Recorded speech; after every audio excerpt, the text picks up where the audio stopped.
తెలంగాణలో హెచ్ఐవి కేసులు పెరుగుతున్నాయట. ఆలోచించాల్సిన పరిస్థితి. పెరుగుతున్న కొత్త కేసులు, మరణాలు కూడా. ఎయిడ్స్ పేషెంట్ల సంఖ్య తెలంగాణలో పెరుగుతుందట. మొన్న రీసెంట్గా ఒక సర్వే ఏదో చెప్పింది. సాఫ్ట్వేర్ ఉద్యోగులు చాలామంది హెచ్ఐవి బారిన పడుతున్నారట. ఈ వీకెండ్లు, దాంట్లో దావతులు, గీవతులు, మందు విందు అన్నిట్లో దీంట్లో చేసి మొత్తం ఆగమైపోతున్నారు, జీవితాలు ఆగం చేసుకుంటున్నారు. 2024-25లో 3022 కొత్త కేసులు నమోదైనాయట.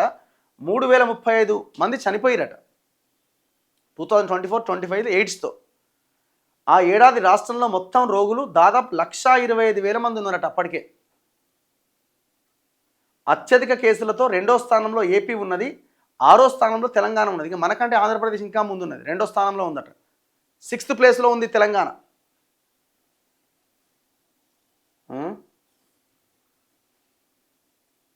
2024-25లో 3035 మరణాలతో తెలంగాణ దేశంలోనే 4వ స్థానం, అంటే మరణాల విషయంలో.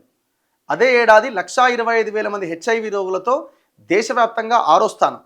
ఇక అత్యధిక కేసులతో ఆంధ్రప్రదేశ్ దేశంలోనే 2nd ప్లేస్లో ఉంది. గత 5 ఏళ్ల వివరాలు పరిశీలిస్తే ఏపీలో కేసులు తగ్గుతుంటే తెలంగాణలో పెరుగుతున్నాయి. ఇది ఎవరు చెప్పిన ముచ్చట? ఏదో సర్వే సంస్థ కాదు. రాజ్యసభలో కేంద్ర వైద్య ఆరోగ్య శాఖ సహాయ మంత్రి అనుప్రియా పటేల్ ఇచ్చిన సమాధానం వెరీ డేంజరస్.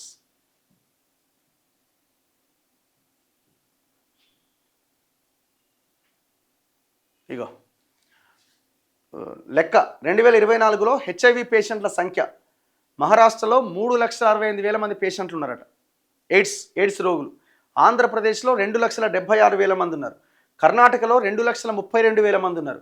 తమిళనాడులో 1,58,000 మంది ఉన్నారు. ఉత్తరప్రదేశ్లో 1,47,000 మంది ఉన్నారు. తెలంగాణలో 1,25,000 మంది ఉన్నారు. గుజరాత్లో 1,04,000 మంది ఉన్నారు. బీహార్లో 1,00,000 మంది ఉన్నారు.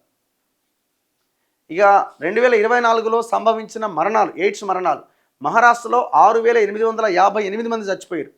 కర్ణాటకలో 5,675 మంది చచ్చిపోయారు. ఏపీలో 4,364 మంది చచ్చిపోయారు.